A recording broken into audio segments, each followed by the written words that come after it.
ಎಲ್ಲರಿಗೂ ನಮಸ್ಕಾರ. ನವೆಂಬರ್ 15ನೇ ತಾರೀಕು ಭಯಂಕರ ಹುಣ್ಣಿಮೆ ಮುಗಿದ 59 ದಿನಗಳು ಮುಟ್ಟಿದ್ದೆಲ್ಲ ಬಂಗಾರ. 8 ರಾಶಿಯವರಿಗೆ ರಾಜಯೋಗ, ಹಣ ಸಂಪತ್ತಿನ ಸುರಿಮಳೆ. ಹಾಗಾದರೆ ಅಂತಹ ಅದೃಷ್ಟವಂತ ರಾಶಿಗಳು ಯಾವುವು ಅಂತ ನೋಡೋಣ ಬನ್ನಿ. ಅದಕ್ಕೂ ಮುನ್ನ ನೀವು ಸಾಯಿಬಾಬಾ ಭಕ್ತರಾಗಿದ್ದರೆ ವಿಡಿಯೋಗೆ ಲೈಕ್ ಮಾಡಿ. ಹಾಗೆ ನೀವಿನ್ನೂ ನಮ್ಮ ಜ್ಯೋತಿಷ್ಯ ದರ್ಶನ ಚಾನಲ್ಗೆ ಸಬ್ಸ್ಕ್ರೈಬ್ ಆಗಿಲ್ಲ ಅಂದರೆ ಈಗಲೇ ಸಬ್ಸ್ಕ್ರೈಬ್ ಮಾಡಿ. ಹಾಗೆ ಪಕ್ಕದಲ್ಲಿ ಬರೋ ಬೆಲ್ ಐಕಾನನ್ನು ಕ್ಲಿಕ್ ಮಾಡಿ.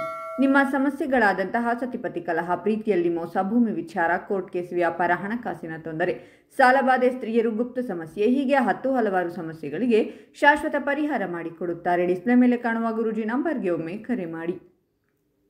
ನೀವು ಯಾವುದಾದರೂ ದೊಡ್ಡ ವ್ಯಾಪಾರ ಅಥವಾ ಕೆಲಸದಲ್ಲಿ ಬದಲಾವಣೆಯ ಬಗ್ಗೆ ಯೋಜನೆಯನ್ನು ರೂಪಿಸುತ್ತಿದ್ದರೆ ಈ ಅವಧಿಯು ನಿಮಗೆ ಸಾಕಷ್ಟು ಲಾಭದಾಯಕವಾಗಿರುವುದು. ಈ ರಾಶಿಗೆ ಸೇರಿದ ಜನರು ತಮ್ಮ ಕಠಿಣ ಪರಿಶ್ರಮಕ್ಕೆ ತಕ್ಕಂತಹ ಪ್ರತಿಫಲವನ್ನು ಪಡೆಯುವರು ಮತ್ತು ನಿಮಗೆ ದೊಡ್ಡ ಯಶಸ್ಸು ದೊರಕುವ ಉತ್ತಮವಾದ ಯೋಗವಿದೆ. ವೈವಾಹಿಕ ಮಾತುಕತೆಗಳು ಸ್ವಲ್ಪ ಹೆಚ್ಚು ಸಮಯ ತೆಗೆದುಕೊಳ್ಳುತ್ತದೆ, ಆದರೆ ಕೆಲಸದ ವಿಷಯದಲ್ಲಿ ಸಮಯವು ಉತ್ತಮವಾಗಿರುತ್ತದೆ. ಯಾವುದೇ ರೀತಿಯ ಪಾಲುದಾರಿಕೆಯ ವ್ಯವಹಾರವನ್ನು ಮಾಡುವುದನ್ನು ತಪ್ಪಿಸಿ. ನಿಮ್ಮ ಮನೆ ಮತ್ತು ಮನೆಯವರಿಗೆ ಸಂಬಂಧಿಸಿದಂತೆ ನೀವು ಅತ್ಯಂತ ಹೆಚ್ಚಿನ ಲಾಭವನ್ನು ಪಡೆಯುವಿರಿ.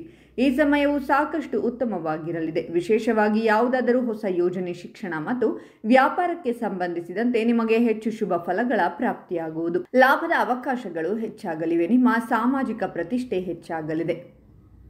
ವ್ಯಾಪಾರದಲ್ಲಿ ಯಶಸ್ಸು ಮತ್ತು ಆರ್ಥಿಕ ಸ್ಥಿತಿಯಲ್ಲಿ ಸಾಕಷ್ಟು ಸುಧಾರಣೆಯನ್ನು ಹೊಂದುವ ಶುಭಯೋಗವಿದೆ. ಯಾವುದೇ ದೀರ್ಘಕಾಲೀನ ಯೋಜನೆಗಳು ಪೂರ್ಣಗೊಳ್ಳಲು ಈ ಸಮಯವು ಬಹಳ ಉತ್ತಮವಾಗಿರುವುದು. ಈ ಅವಧಿಯಲ್ಲಿ ನೀವು ಓದಿನಲ್ಲಿ ಸಾಕಷ್ಟು ಸಫಲರಾಗುವಿರಿ.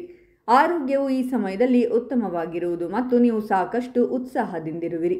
ಸಮಾಜದಲ್ಲಿ ಈ ರಾಶಿಗೆ ಸೇರಿದ ಜನರ ಗೌರವ ಮತ್ತು ಖ್ಯಾತಿಯಲ್ಲಿ ಸಾಕಷ್ಟು ವೃದ್ಧಿಯಾಗುವುದು. ಧಾರ್ಮಿಕ ಕಾರ್ಯಗಳಲ್ಲಿ ಆಸಕ್ತಿ ಬಹಳಷ್ಟು ಹೆಚ್ಚಾಗಲಿದೆ. ಈ ರಾಶಿಯ ಜನರು ದೇಶ ವಿದೇಶಕ್ಕೆ ಪ್ರಯಾಣ ಮಾಡಬೇಕಾಗಬಹುದು. ನೀವು ನಿಮ್ಮ ಅಪೂರ್ಣ ಕೆಲಸಗಳನ್ನು ಪೂರ್ಣಗೊಳಿಸುವಿರಿ.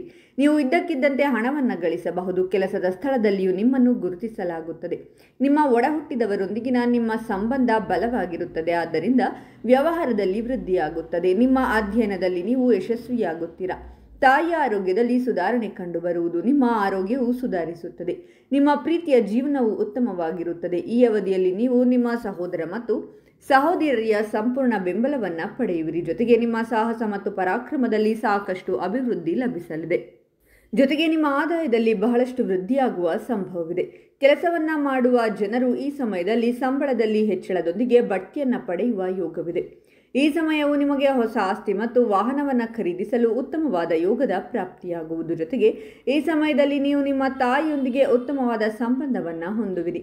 ಇದರೊಂದಿಗೆ ವ್ಯಾಪಾರವನ್ನು ಮಾಡುವ ಈ ರಾಶಿಗೆ ಸೇರಿದ ಜನರು ವ್ಯಾಪಾರಕ್ಕಾಗಿ ಕೈಗೊಂಡ ಪ್ರಯಾಣ ಲಾಭದಾಯಕವಾಗಿರಲಿದೆ. ವ್ಯಾಪಾರಕ್ಕಾಗಿ ಹೊಸ ಜನರನ್ನು ಭೇಟಿಯಾಗುವುದರಿಂದ ನಿಮ್ಮ ವ್ಯಾಪಾರದಲ್ಲಿ ಅತ್ಯುತ್ತಮವಾದ ಅವಕಾಶಗಳು ದೊರಕುವುದು. ನಿಮ್ಮ ಮಾತನಾಡುವ ಕೌಶಲ್ಯ ಸುಧಾರಿಸುತ್ತದೆ. ಹೊಸ ಆದಾಯದ ಮೂಲಗಳ ಅಭಿವೃದ್ಧಿಯಿಂದ ಆರ್ಥಿಕ ಬಿಕ್ಕಟ್ಟನ್ನು ನಿವಾರಿಸಲಾಗುವುದು. ಹಾಗಾದರೆ ಇಷ್ಟೆಲ್ಲ ಅದೃಷ್ಟ ಫಲಗಳನ್ನು ಪಡೆಯುತ್ತಿರುವ ರಾಶಿಗಳು ಯಾವುವೆಂದರೆ ವೃಷಭ ರಾಶಿ, ಸಿಂಹ ರಾಶಿ, ಮಿಥುನ ರಾಶಿ, ಕನ್ಯಾ ರಾಶಿ, ತುಲಾ ರಾಶಿ, ವೃಶ್ಚಿಕ ರಾಶಿ, ಕುಂಭರಾಶಿ ಮತ್ತು ಧನಸ್ಸು ರಾಶಿ. ಇವುಗಳಲ್ಲಿ ನಿಮ್ಮ ರಾಶಿ ಇದ್ದರೂ ಇಲ್ಲದಿದ್ದರೂ ಓಂ ಸಾಯಿಬಾಬಾ ಅಂತ ಕಾಮೆಂಟ್ ಮಾಡಿ. ಈ ವಿಡಿಯೋವನ್ನು ಲೈಕ್ ಮಾಡಿ ಮತ್ತು ಎಲ್ಲರಿಗೂ ಶೇರ್ ಮಾಡಿ.